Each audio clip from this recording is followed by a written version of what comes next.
متابعينا الكرام، السلام عليكم ورحمة الله.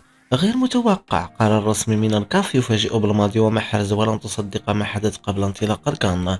ولكن قبل أن نبدأ، لا تنسى الإعجاب بالفيديو والاشتراك بالقناة حتى تصلك جميع الأخبار. شكرا لكم جزيل الشكر. تسلم قائد المنتخب الوطني الجزائري رياض محرز أمس الخميس بطاقة المشاركة في الطبعة 34 من نهائيات إفريقيا المقررة بكوت ديفوار. وكشف الفف عبر موقعه الرسمي عن اجتماع تعداد وطاقم المنتخب الوطني بممثلي الكاف والسلطات المحلية الإيفوارية بمقر إقامة الخضر.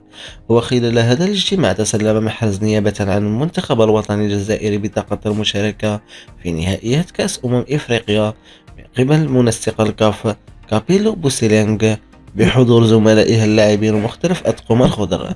كما تم خلال هذا الاجتماع مناقشة العديد من الأمور التنظيمية المتعلقة بنهائيات إفريقيا 2023 المقرر انطلاقها يوم غد السبت.